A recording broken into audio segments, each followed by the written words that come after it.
Okey, marilah kita lihat pertempuran yang akan berlaku dan lihat bagaimana orang kata emblem yang digunakan oleh Iwan dan juga Denas adalah emblem support, yang mana emblem support ini memberikan damage yang lebih banyak sekiranya anda menggunakan emblem ini. Emblem ini memberikan damage yang lebih tinggi kepada teammate anda. Ini adalah satu betul-betul definasi support. 4 support, 1 hyper carry. Memang tengok 4 support emblem, 1 assassin daripada pasukan Todak. Memang semai gila. Ini adalah satu benda yang boleh untuk education juga untuk siapa yang nak belajar macam mana nak gunakan hyper farming. Ini adalah caranya. Okey, mereka cuba untuk bertaruh di awal game dan ingat ya, mereka ada nenas yang boleh menyembuhkan nyawa pemain-pemain yang ada. Jadi kalau pasukan Todak tidak berjaya untuk mendapatkan early game, saya pasti mereka akan terciduk. Dan nampaknya Roger tidak membeli mask, mungkin beli lambat sedikit di sini betul. Kalau tak, Jerman yang Aziz akan ada advantage kerana sekarang ni pun duit pun menunjukkan perbezaannya agak besar di sini. Taklah besar, tapi adalah perbezaan. Okey, Iwan terpaksa menggunakan flicker untuk menaikkan diri dan X-ray hampir dibunuh begitu saja sebentar tadi dalam pertarungan di bahagian bottom lane. Lihat Moon yang cuba untuk mengganggu dan menjadi masalah, tetapi Moon dia kesorangan di sini. Di manakah kawan-kawannya, Adam? Ya, nampak macam mereka betul-betul niat macam tak ada tolong, hantar kat dia. Kenapa tu gitu? Grok semua daripada kawasan mid lane tadi, dia boleh pergi bergegas ke arah bottom dan membantu. Itu dia. Tanpa kita sedari ada lagi satu kill. Jadi menarik apabila di awal-awal ni pun dah ada beberapa kill, tapi nampak ada 3 orang pemain. Mampukah mereka melarikan diri? Adakah mereka mampu? Jawapannya sepertinya tidak, tetapi mereka memilih untuk bertaruh dan Denas menjadi mangsa yang pertama. Mereka berjaya untuk menjatuhkan Farsa, tapi nampak tak damage yang dikeluarkan sebentar tadi. Rin masih lagi cuba dan dia tidak berjaya untuk terbang. Akhirnya dia terbang ke atas dan mereka berjaya untuk mendapatkan satu kill, tetapi berjaya untuk bantu Nisa tersebut mencari kill tersebut. Dan Iwan mendapatkan kill seterusnya. 3 untuk 3 buat masa sekarang. Dan tu dia, Adam, pertarungan yang berlaku di antara dua pasukan ini tanpa henti nampaknya. Di tempat yang ke-7 dan ke-8 berapi permainan mereka, bergegas untuk cari cara menyelamatkan diri daripada tersingkir daripada masuk dalam playoff. Itulah sebabnya kedua pasukan ini bermain dengan begitu ganas di Kuto. Dan Farsha nampaknya telah pun berjaya mendapatkan level 4 di sini, level 5. Ya, juga ada pada masa yang sama harus saya katakan yang pasukan daripada Axis Esports, kalau nampak daripada tadi yang mana Kaiser X dia sedang berseronok untuk farming saja pada masa sekarang, dan kita tahu betapa kuatnya Esmeralda apabila sampai di tahap late game. Ya, dan Kaiser menggunakan Execute rupanya, saya berpasan Execute sebagai Esmeralda, dan masih lagi belum lihat impak yang harus ditunjukkan oleh Esmeralda punya player di sini, betul. Iwan dibaling menggunakan wild charge dan sekali lagi terpaksa menggunakan flicker, flame shot dan flicker. Sebentar tadi pada Kid Mipo itu boleh dikatakan sedikit ketamakan ditunjukkan oleh Iwan sebentar tadi. Ya, saya rasa dia cuba untuk cut lane macam biasa. Dia tak sangka yang full blown ultimate dan balingan dilakukan oleh Kid Mipo di situ. Okey, dia berjaya untuk diambil oleh Ciku dan Moon akan menjadi mangsa. Tetapi lihat yang akan dilakukan oleh Ciku sebentar tadi. Ciku akan masuk, tetapi kerana Denas telah pun berundur, mereka cuba untuk mencari sesiapa saja di hadapan mereka. 6-4 kedudukan sekarang, yang mana Moon telah terkorban. Jadi sekali lagi nampak miskomunikasi di antara mereka dan killing spree diberikan, tetapi shutdown berjaya untuk dicari oleh Ciku. Adakah berbaloi? Itulah persoalannya. Saya rasa sedikit berbaloi untuk pasukan Axis lah, kerana mereka sedang pun leading sebanyak 1,400 gol buat masa sekarang, dan dendam daripada Iwan sebelum tadi berjaya untuk menjatuhkan Kid Mipo kembali tadi. Tidak berjaya dicuri seperti tadi, hampir berjaya untuk dicuri oleh Long yang menggunakan Farsa, dan Ciku nampaknya masih lagi berada di orang kata fasa farming sahaja tanpa henti, yang mana tidak memberikan peluang langsung ataupun tidak begitu bergerak ke dalam team fight. Tetapi saya harus katakan, untuk untuk pemain ini iaitu Rin ataupun Wan bermain di sini, ini adalah satu-satunya orang kata hero marksman yang saya boleh katakan sangat-sangat berbahaya disebabkan skillnya yang ada. Betul, Esmeralda beli Enchanted Talisman tau. Ya, Baru untuk memberikan disiapkan mana tanpa henti. Ya, dan okay, X-ray Damage. long. Wow. Damage X-ray sangatlah tinggi. Adakah item ni item magic ke tu? Okey, Enchanted Talisman dahulu di awal-awal, tapi nampak bagaimana X-Ray cuba untuk mengganggu di bahagian belakang. Jadi pasukan X-Ray sepertinya mereka sedikit keliru. Kita nak pergi ke mana dulu ni? Kita nak pergi bunuh X-Ray ke kita nak pergi bunuh Chiku sebentar tadi? Kerana sebentar tadi Todak betul-betul orang kata menjaga semua arah daripada atas, kanan, bawah, kiri, semua ada. Jadi komunikasi daripada pasukan Axis tadi sebentar tadi harus dari tip top untuk melakukan satu decision ni gitu. Oh, berbahaya di sini dan nampaknya Chiku akan terperangkap, tapi flame shot dibuka untuk menolak ke semua orang keluar daripada tarungan X-Ray. Tidak mengapa, ini adalah Uranus, dia boleh mengambil damage sedikit di situ. Tapi sepertinya game ini akan nampak lama sedikit dan ganas di situ oleh Moon, dan Evil X terpaksa membuka Glorious Pathway hanya untuk melarikan diri. Adakah ini akan menjadi turtle yang percuma? Sepertinya Kid Mipo akan memberikan turtle ini dan tidak, turtle diambil oleh Nenas. Okey. Kenapa di Saya situ? ingatkan Chico yang nak ambil. Tetapi tak apa, mungkin Chico tak perlu benda ni. Nombor begitu Kid Mipo akan dikejar oleh Rafaela. Healing for everyone. Nenas tanya tadi, boleh ke main?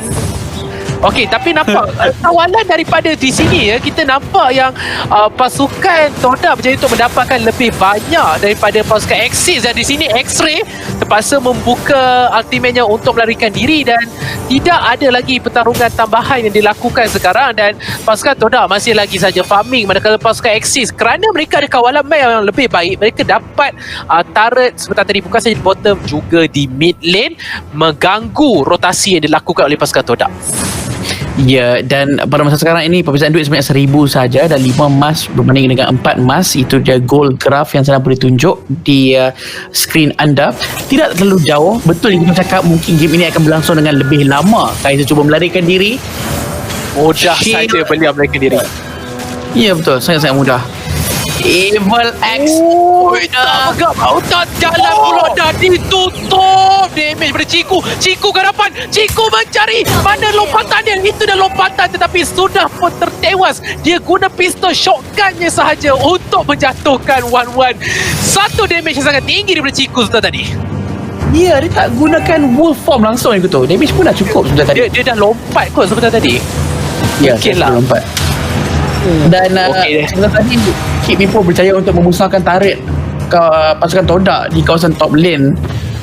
Uranus juga melakukan benda yang sama. Oh wow, pasukan Todak mengejar kembali gol di sini gitu. Rancak ni. Rancak dan saya suka apabila pertarungan yang orang kata lama ini akan berlangsung, dan saya suka Kid Mipo. Kebiasaannya Kaiser yang akan bermain dengan Johid, tapi Kid Mipo juga boleh dikatakan menunjukkan prestasi yang hampir sama dengan Kaiser sebentar tadi. Dan ini dia Chiku cuba untuk mendapatkan lihat damage yang dikeluarkan oleh Roger kerana pasifnya sahaja. Dan sekali lagi bagaimana mereka berjaya untuk orang kata mendapat kedudukan ini, tapi flame shot pun sebentar tadi daripada jarak jauh. Orang kata lagi jauh lagi ku kenang, belum kau kenal aku punya flame shot sebentar tadi dilakukan oleh Moon. Cakap apa setan. Saya pun tak tahu, tapi di sini X-Ray pula sedang melakukan serangan dan sememangnya flame shot ingat ya, flame shot lagi jauh lagi tinggi damage. Sebab itulah memang jauh flame shot dibalik oleh Moon tadi. Ya, kita tak nak flame shot di depan muka kerana damage tersebut adalah paling minima sekiranya di depan muka. Jadi itulah caranya. Kena fikir flame shot seperti Layla punya passive. Begitu. Itu dia item yang telah pun dibelikan oleh semua orang. 2 Dominus Ice dibelikan oleh pasukan Todak. Kaiser X bertahan dengan agak lama. Yep. Tapi nampaknya pasukan Axis Esports mereka dah nampak sedikit kesilapan yang mereka tunjukkan lah, Adam. Mereka perlahan-lahan nampaknya mula hilang kawalan map di sini, dan sepertinya turret dive akan dilakukan. Rin perlu cuba untuk mendapatkan mark secepat mungkin, dan Denas selamat tinggal Rin begitu saja, tidak mampu untuk begitu melakukan apa-apa. Long juga menjadi mangsa, dan sekarang mereka berikan fokus kepada Mipo. Satu lagi serangan diperlukan, tapi Mipo bergerak keluar dan Iwan akan terkorban di sini. Begitu juga dengan Evil X. Itulah masalahnya dengan penggunaan 1-1 di sini gitu, di mana 1-1 perlukan setup yang agak lama. Jadi susah untuk dia menggunakan ultimate dia kalau setup tak berlaku langsung. Dan bayangkan kalau permainan ini gitu, Exis menggunakan marksman yang berbeza, mungkin menggunakan Granger, mungkin menggunakan clean sekalipun, mungkin sedikit berbeza permainan kita di sini. Kerana sekarang ini 1-1 dia betul-betul bergantung kepada ultimate dia saja. Kalau tak, dia punya damage tak ketara, tak nampak damage dia gitu. Ya, betul, saya sangat setuju. Nampak tu flame shot pada Nenas sebentar tadi. Tapi ingat ya, late game akan lebih memihak kepada pasukan XCC Sport. Rafaela akan mula orang kata kurang kesannya sewaktu di late game. Jadi orang kata ini adalah ticking time bomb. Perlahan-lahan masa pasukan Todak semakin kecil. Lihat Chico berjaya untuk menarik Lord ke belakang. Ini adalah satu perkara yang sangat sukar dilakukan, tetapi disebabkan Nenas sebentar tadi, dia tarik Lord ke tepi dan menyebabkan Chico gagal untuk menarik Lord sebentar tadi pergi ke tepi dinding. Sayang sekali. Perbezaan duit sebanyak 4,000 gol berpihak orang pasukan Todak, dan dentuman demi dentuman diberi oleh Long sebentar tadi, tapi tak rasa sangat pun Uranus tersebut. Dan Roger berjaya dah dapat.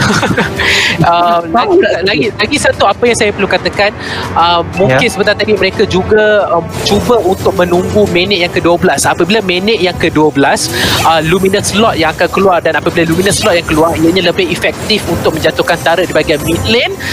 Sekarang 6,000 yang menjarakkan mereka. Saya suka Necklace of Durance yang diberikan oleh Nenas untuk mengurangkan healing yang ada pada Esmeralda dan juga heal yang ada pada Hylos.